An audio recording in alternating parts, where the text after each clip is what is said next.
万不要打印自己的黑白照片，因为你有可能遇到可怕的事。我是一个人独居，一直很担心自己的安全问题，所以我打印一张我的黑白照片，当做遗照挂在客厅的正中。而这样一来，如果家里遭小偷的话，那么他第一眼就会看得见我的遗照，第二眼就会看见我，这样小偷便以为自己见到了鬼，吓得慌忙逃窜。可就在我打印遗照后的没几天，我家里真遭贼了。深夜12点左右，我还没有睡，突然听见外面传来声响。我起初没在意，但响声没有停止，反而越来越大。听声音像是在撬门，撬的好像还是我家的门，该不会是家里进贼了吧？我有些激动，并非恐惧，而是兴奋，随手拿起了放在卧室里面的棒球棍，而后推开卧室的门，悄悄走到客厅里。客厅里面没有开灯，一片黑洞洞的，我在黑暗里面等待。终于叮当一声，门被撬开了，那个小偷走了进来，他戴着口罩，头上还顶着一个头灯，散发着微弱的光芒。因为我的遗照是摆在正对客厅大门的地方，所以果不其然的，头灯的光束照到了我的遗照上。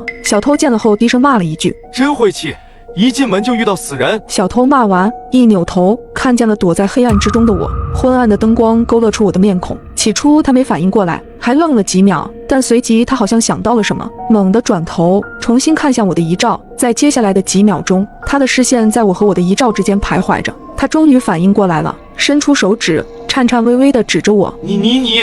他想说点什么，但好像又有一只无形的手死死地掐住他的脖子。到此处，我才悠悠地开口：“你能看见我？”鬼啊！小偷发出了杀猪般的尖叫，因为太过于慌乱，又是在黑暗中，他跑错地方，一不小心撞到墙上去了，撞得还不轻，整个人昏死过去，一动不动躺在地上。我有些措手不及，也有些可惜地看了看自己手上的球棒，看着晕死在地上的小偷，我一时间还有点不知道该怎么处理他，是直接把他给丢出去，还是打电话通知警察？可通知警察解释起来好像很麻烦。正思索着，却听身后传来声音：“你把自己的遗照放在家里，就不觉得会很忌讳吗？”有什么忌讳？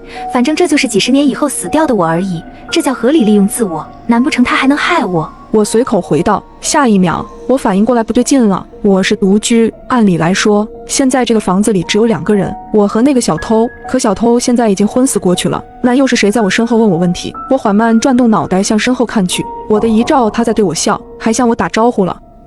你能看见我吗？鬼啊！社区规则：本日说话超过50字者，则。凌晨12点，小区喇叭突然响起，反复播放着上面这条规则。楼上邻居为表达不满，大声谴责恶作剧。可就在刚说满50个字的时候，他却突然停了，紧接着从6楼猛然坠下。这诡异的一幕直接吓住了整个小区。我的天！我刚想惊呼出声，却被一只大手捂住了嘴巴。转头一看，是我的合租室友小美。她一边比出噤声的手势，一边拿出手机疯狂敲字。没记错的话，加上之前的吐槽，你已经说了47个字了。而之前的广播的规定是本日说话超过50字者死。联想到邻居大哥的惨烈死相，我不禁浑身一颤，头皮发麻。我靠！小美急忙捂住我的嘴，重新敲了一行字。现在是49了。眼看事态紧急又诡异，我们急忙叫醒了另一个合租室友青青，她有严重的神经衰弱，必须戴着眼罩和耳塞入睡，因此哪怕刚才的广播和怒骂如此大声，也没能把她吵醒。起床之后的她忍不住小声呢喃，询问我们发生了什么。那你好在我急忙捂住她的嘴巴，才制止了她的行为，只浪费了3个字的说话额度。冷静下来之后，我们3个人聚在客厅用手机打字交流，想要知晓业主群里有没有人说话，却发现网络已经全部断绝，根本接收不到一点信息。不过就算信号全部被屏蔽，报警电话也依然可以拨打。于是我们商量得出最精简的报警文案，由说话余额最多的小美来拨打。可让我们没想到的是，按下拨通键后，迎接我们的只有无尽的电流嘶嘶声。不知道是受了什么的影响，无奈之下，我们只好一起出门，准备离开这个诡异的小区。可更加绝望的是，走到小区门口，我们发现门上挂着一具身穿保安服的尸体，在他的旁边静悄悄地立着一副从未出现过的木牌，禁止离开小区。对于这条规则，我们3人都没有任何怀疑，保安的下场已经证明了一切，我们只好原路返回。中午12点，小区喇叭声终于再度响起。请注意，社区规则介绍如下：一、社区每日会出现一条新规则，新规则于0点通过喇叭发布，请务必严格遵守，否则当场死亡。2、每当新规则产生时，上一条规则自动失效。3、规则与规则之间不会重复。4. 周边已布置高压电网，严禁离开社区范围。5. 社区规则持续时间为10天，10天后所有规则结束，仍然存活者方可安全离开。听完规则，我忍不住长吐一口气，在手机上敲下文字。也就是说，这地方我们要待满10天。小美点了点头，没错，而且要经历10条不同的规则，一旦违反就会死，这实在是太危险了。轻轻挠了挠头，不能离开小区的话，食物岂不是也成了大问题？想到这里，我赶紧起身看了看冰箱，还好我和小美都有做饭的习惯，冰箱里备了不少食物，里面也还有很多，起码不会让我们3个人饿着。于是我回应道，食物够我们吃。小美却摇了摇头，小区里有这么多住户，天天点外卖的年轻人也不在少数，随着时间推移，一定会出现有人食物不足的情况。或许到后面几天，每天饿死的人都比死于规则的多，而且就算饿不死，饥饿状态怎么应付这么多规则？看了他写的话，我顿时恍然大悟，千万不能向别人透露我们有充足的食物储备，而且门窗也一定要锁死，防止那些没有食物的人精神崩溃，做出可怕的举动。接下来的整整1天，我们都在窒息般的压抑里度过，面面相觑，谁也不敢说话，尤其是我，只剩下最后1个字的额度，只要敢开口，就会当场暴毙。为了帮我管住嘴，小美直接用胶带封住了我的嘴。而到了傍晚，一夜没睡的我困意来袭，双眼疲倦，却根本不敢趴下睡觉，生怕万一睡着后撕掉胶带说了梦话，就会当场殒命。在精神紧绷的状态里，我只能全程盯着时钟，期待它能走得稍微快一点。好在后面没出现什么意外。在我即将精神崩溃的时候，午夜的钟声在整个小区响起，0点到了。第2天的规则终于响起，社区规则2，本日睡眠时间超过3小时者死。听到完整规则后，我气愤极了，只想回家找妈妈。这规则是针对我的吧？精神紧绷整整1天，就等着规则刷新睡个好觉了。新规则居然限制睡眠，一股不忿的念头涌到心间，我终于忍不住撕掉嘴上的胶带，破口大骂起来。去你的狗屁规则！反正新规则产生之后，上一条规则就会自动废除。我现在不管说多少话都不会出事，可还没骂几句，喇叭里竟又传出了新的话语。小美急忙捂住我的嘴，示意我仔细倾听。请注意，社区原有人数600人，首日规则后存活531人。此言一出，我们3个都冷不丁打了个寒战。短短1天时间，小区里居然死了69个人。那第2条规则我们又该怎样度过呢？好在青青的思维比较敏捷，她制作了一份精密的睡眠排班表。为了避免一次性睡完3个小时，青青把我们每个人的睡眠额度都分成了5份，每份半个小时，分布在凌晨、上午、下午、傍晚和深夜。多余的半个小时则是预留出来的保险缓冲期，避免有谁因为犯困忍不住打盹超出了睡觉额度。我们3人的休息时间全都交错开来，以便相互监督。盯着窗外浓稠的夜色，我不禁有些感慨，也不知道今天会死多少人，估计会比昨天多得多。这个规则看似简简单单、朴实无华，但其实非常凶险。睡眠需求是人体的生理本能，越是疲惫紧张就越难抵抗。接下来的一整天里，我们都严格遵循青青的表格，轮流睡觉。已经2天没合眼的我，总算得到了短暂的休息。戴上眼罩后，根本不用酝酿，我便迅速睡去。只可惜，这样舒服的睡眠只能持续半个小时。临近时间节点时，我被小美和青青疯狂摇动，从睡梦中挣扎起来，喝了杯咖啡振作精神。等到上午9点时，才终于迎来第2次睡觉机会。如此反复，随着时间流逝，小区里惨叫声此起彼伏，想必都是因触犯规则而死去的人。在紧张忧虑里熬过24个小时后，总算等到了午夜钟鸣第3次出现。社区规则3，本日看到阳光者死。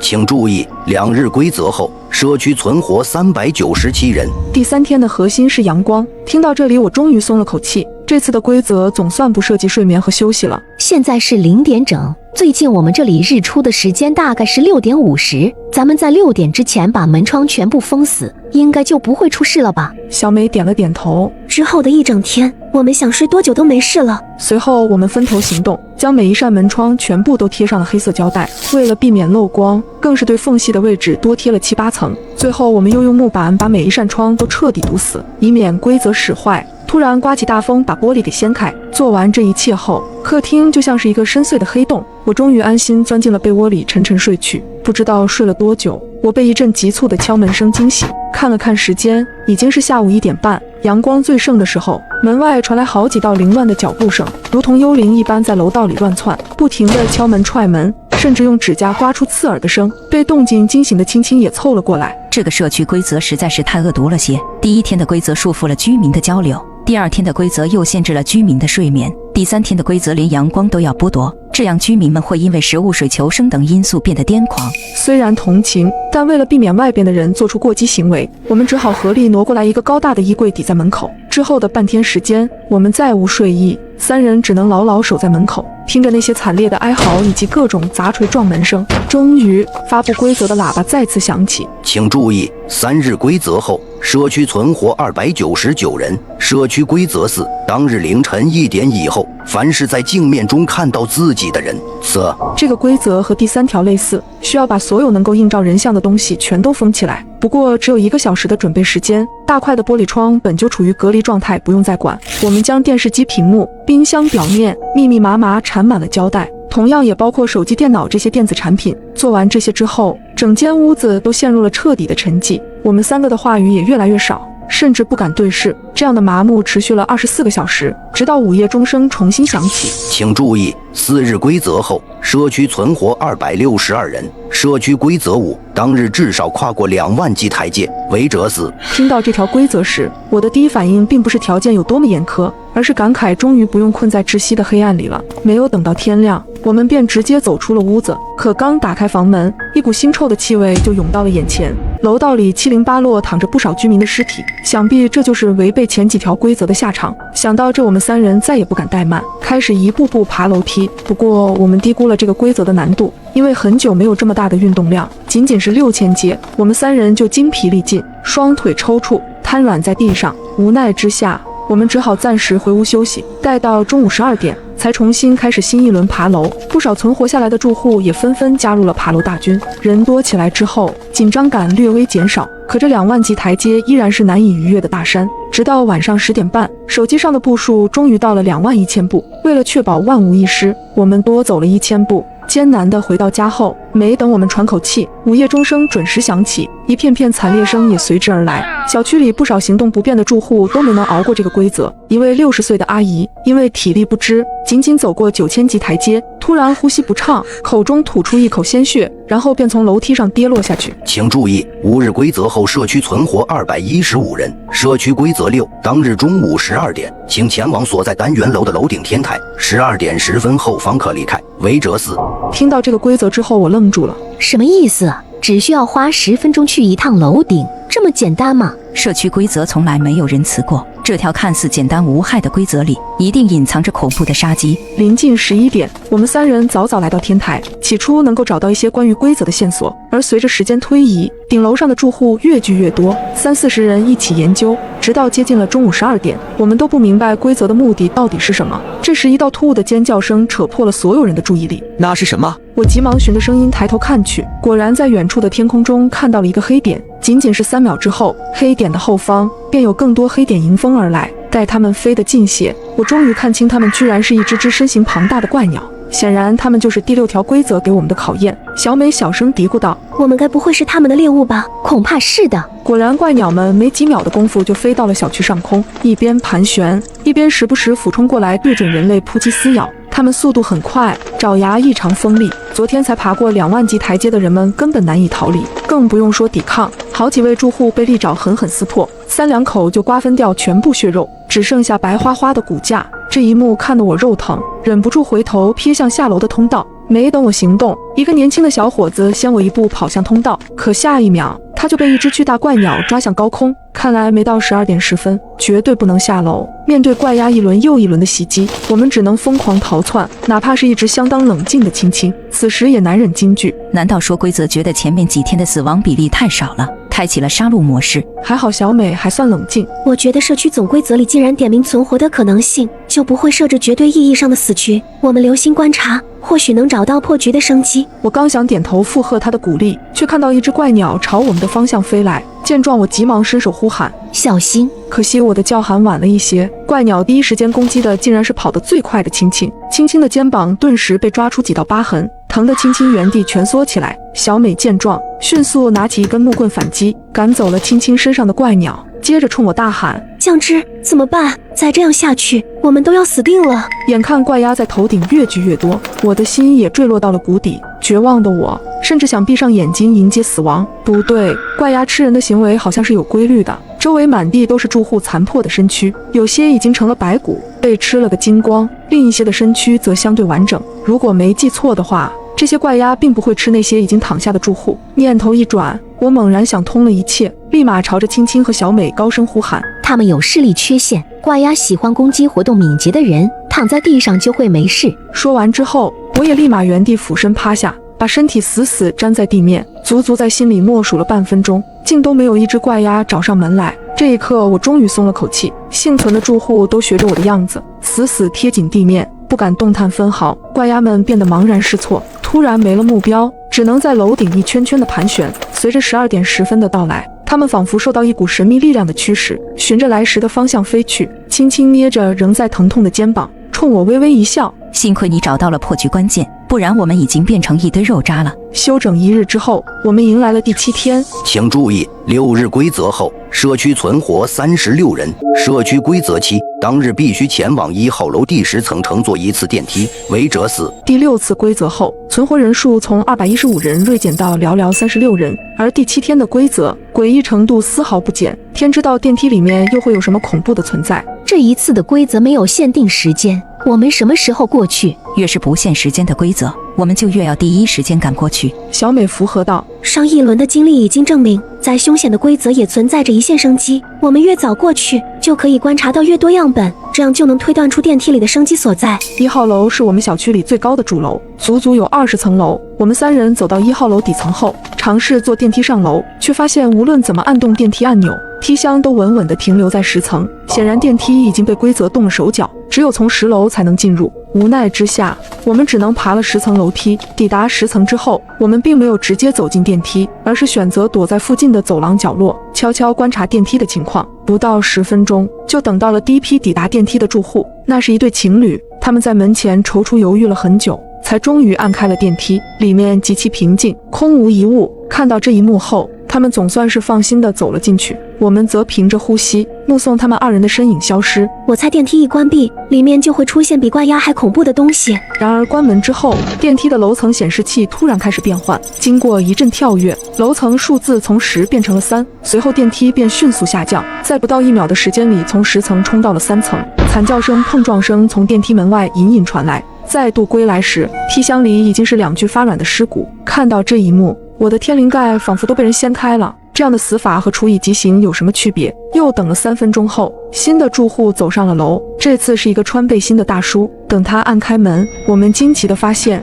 那对情侣的尸骨居然已经消失不见，电梯仿佛回到了最初状态，而大叔也像前面那对情侣一般走进了电梯。这一次，显示器的数字变成16，电梯猛地上升，同样在不到1秒的时间里呼啸而去，钻到了16层。大叔不出所料变成了梯箱里第3具亡魂。看着这一幕，我们沉默了许久。所以说，这个电梯每一次开启都会随机选中一个楼层，以极快的速度冲刺过去。恐怕是这样。那这样的话，我们必须随机到上下3层以内才有可能存活吧？这个规则也太考验运气了。然而青青却说，往上3层恐怕也悬，要知道经历这样快速的冲刺，向上比向下还要可怕。后续的半个小时里，我们又蹲守到了3批住户的踪迹。先是一个戴眼镜的女大学生，她极其幸运，随机到了9层，仅仅需要下坠1层，哪怕速度快，但也只是有惊无险。女大学生高兴地从电梯中走出，而后面的2拨人就没那么走运了。一个年轻人倒霉地抽中了2层，电梯急速俯冲，送回来一堆渣子。最后一批人是4人同行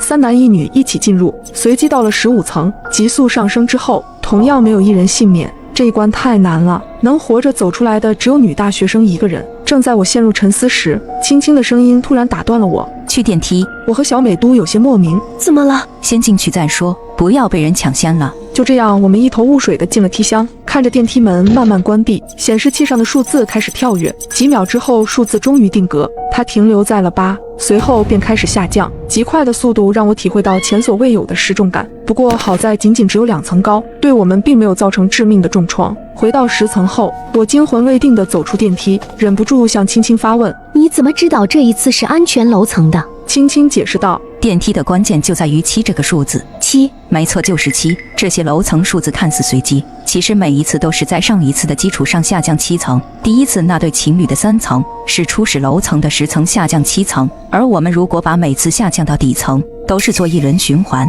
重新从20层开始，那么第3层下降7层就是第2位大叔的16层，第16层下降7层就是第3个女生的9层，第9层再下降7层就是青年的2层，2层下降7层又到了那4个人的15层，所以我才如此笃定这一次的电梯会再度下降7层，也就是我们所经历的第8层。听完青青的话，我和小美都惊讶地捂住了嘴。电梯规则的背后居然是这么简单的规律。度过安稳的20多小时后，第8天的钟声终于响起。请注意，7日规则后社区存活9人。不知不觉之间，我们已经在恐怖的规则束缚中待了7天7夜。在紧张的氛围里，我们又迎来了第8日的规则。请注意，社区规则8。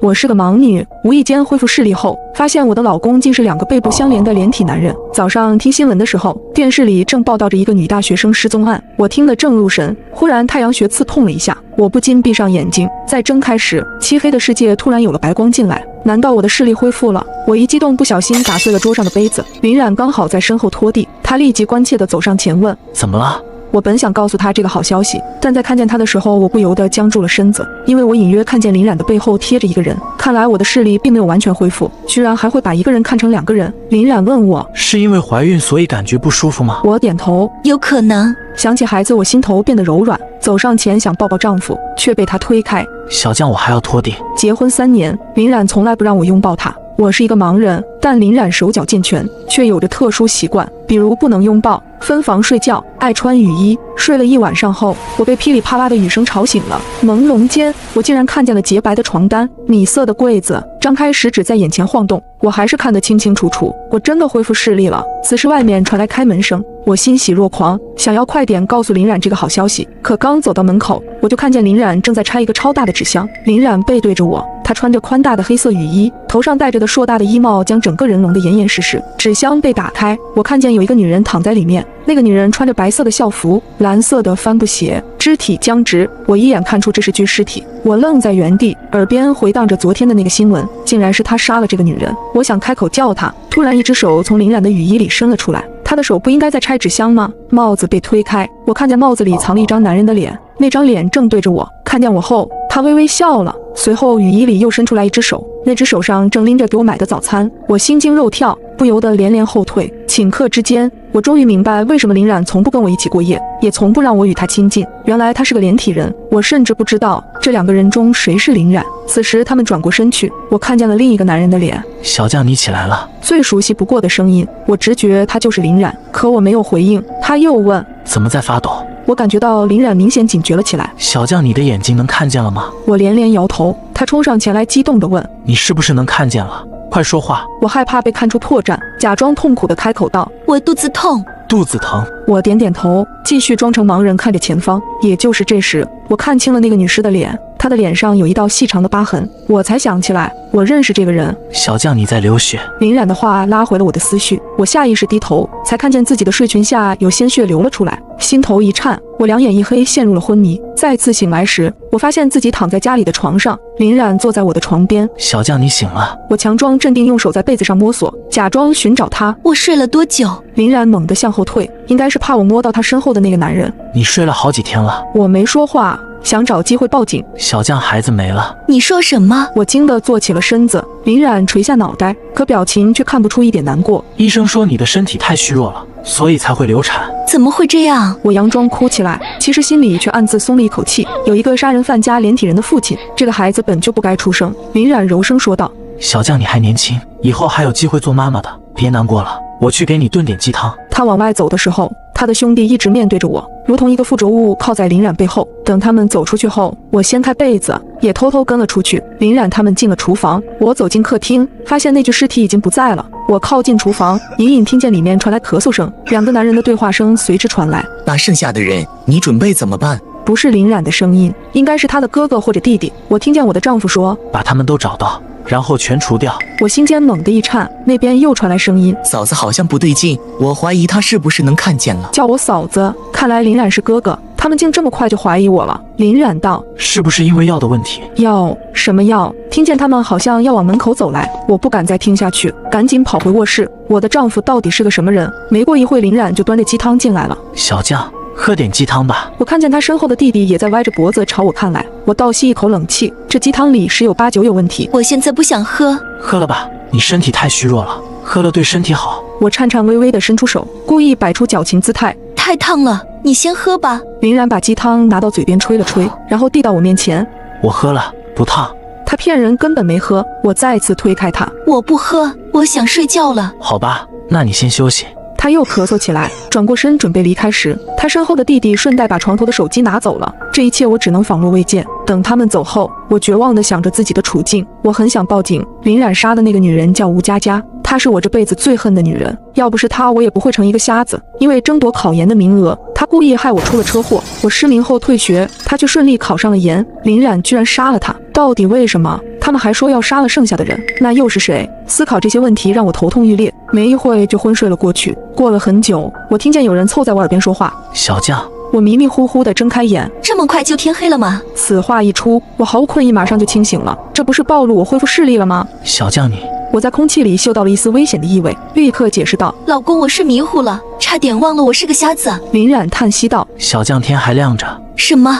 现在的天是亮着的，你好好告诉我，你之前是不是恢复视力了？我愣住了，我又失明了。我哑着嗓子苦笑，看不见，我一直都看不见。林冉咳嗽2声，要是有什么情况，一定要及时告诉我。我点点头，来喝点鸡汤。有勺子抵在唇边，我不再反抗，张嘴喝了下去。我不知道这鸡汤里是不是有毒，一想到往后还要跟他们2个连体人一起生活，我更是浑身发冷。我祈求林冉，我想跟我的好朋友圆圆一起散散心，可以吗？谢元。听见这名字，林冉好像不是很开心。我点头。我的手机呢？我想给他打个电话。我伸出手在床头假装摸索着，其实我知道手机被他们拿走了。还是我来帮你跟他发消息吧，你现在身体不好。我意识到林冉开始对我有所防备了，只能点头。好的。他揉着我的脑袋，那你休息吧，我帮你约谢元，看看能不能让他来家里陪陪你。听见卧室门的落锁声，我摸索下床，蹑手蹑脚地打开门。我扒在门缝边，听见客厅传来微弱的说话声。他之前肯定是恢复视力了。我听见林冉弟弟的声音传来，他又问：你说嫂子会不会报警？林冉没有说话，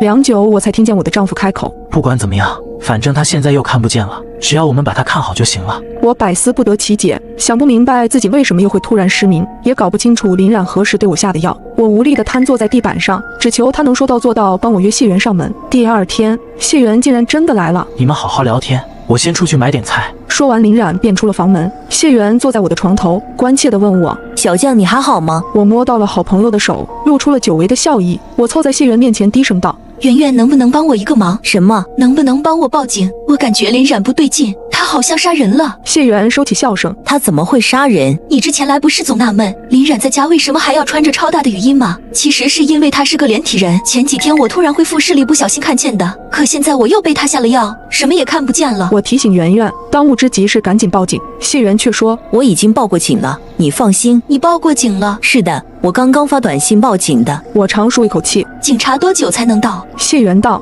应该快了，我去看看。不知不觉间，我又合上了双眼。等我惊醒着睁开眼睛，才感到时间似乎已经过了很久。警察已经来了吗？圆圆，你还在吗？我打开卧室门，竟发现漆黑虚无的世界里有了光，我好像又恢复了视力。浴室里传来水声，我猜想林冉已经被警察带走，是谢元在用卫生间。正想往浴室走去，却觉得脚下好像不对劲。我低下头，映入眼帘的是一片模糊的红，是血。我惊得双腿一软，转过脸去，才发现冰箱前好像有什么东西。又上前几步，我终于绝望地看清，那个是好朋友谢元的尸体。小将。浴室里传来林冉的声音，恐惧如同烟花般在脑海里炸开。我机械地转身回头，隐约间看见浴室门口站着个男人，看样子刚刚是林冉在洗澡。别过来！我心跳如肋骨，害怕他上前来。小将，你又能看见了，是我呀，你别怕。就因为是你我才要害怕。你为什么要杀圆圆？而且你身后还有个……嫂子，你在说我吗？林冉身后的人侧脸朝我看来，我叫林川，你之前就见过喽。你既然是这样的，为什么不告诉我？怎么能跟我结婚？我甚至还怀过你的孩子。你们两个是杀人犯！我提醒他们，警察马上就来了，你们一定会受到制裁的。不好意思啊，吓到你了。林冉温柔地说道。小将，警察不会来的。他朝我一步一步走来，我吓得不停后退。你跟谢元讲话时，我就在他身边，是我让他不要报警的。什么？我又惊又怒。你这个疯子，你到底要做什么？可林冉却温柔地说，放心，我绝对不会伤害你，再解决完最后一个就结束了。接着林冉把我抱到了屋里，不多时门铃响了，林冉、林川他们对视了一眼，随后走出了房门。他们又从外面给卧室加了一道锁。我翻下床，准备拉开窗向人求救，无意间瞥见了床头柜隔层里的某个东西。我拿起来在灯光下看了好久，才认出了那是一盒堕胎药。我突然想到，我没保住的那个孩子是林冉给我吃了堕胎药，可他为什么要给我吃堕胎药？正当我疑惑时，我听到客厅里传来了一个男人的惨叫。我不断地敲打着房门，林冉，请你不要再做傻事了。这时林冉开锁打开了房门，我隐约看见客厅里绑着一个熟悉的男人，他是圆圆的男友赵刚。我哭喊着质问林冉，这就是你所说的最后一个吗？你到底在干什么？为什么要毁掉我肚子里的孩子？说着我举起手中的药盒。林冉听完一脸难过，将一把刀抵在了赵刚的脖子上。你老实说，小将怀的孩子是谁的？赵刚颤颤巍巍，是我的，是我的，我承认，求你别杀我。什么？我一脸不解。林冉解释道，是赵刚看到我眼睛失明后，便动起了歪心思。他花钱买通了我的好友谢元，趁着林冉不在家，谢元把我灌醉，在我睡得一蹶不振时，又让赵刚偷偷爬上我的床。之后我便有了身孕。谢元还将我的照片分享给了吴佳佳，以此换取重额赏金，甚至他们还疯狂嘲讽我的老公是个连体人。林冉害怕我知道真相后承受不住，所以一直对我隐瞒，而他自己则走上了极端的道路。林冉说完，直接一刀结束了赵刚，并对我说，小将你放心，明天我就去自首。此时我的心里五味杂全，流下了眼泪。林冉，对不起。林冉拖着疲倦的身体挤出一个笑容，他咳嗽2声。医生说你的眼睛恢复只是短暂的，还是需要更换眼角膜才能痊愈。走吧，你该休息睡觉了。在林冉的陪伴下度过了最后一个夜晚，可当我再次醒来时，已经过去了3天。我离奇地发现我躺在医院里，而我的眼睛也彻底恢复了视力。我四处寻找手机，想给林冉打电话。此时一名警察来到我面前。你是小将对吧？是的。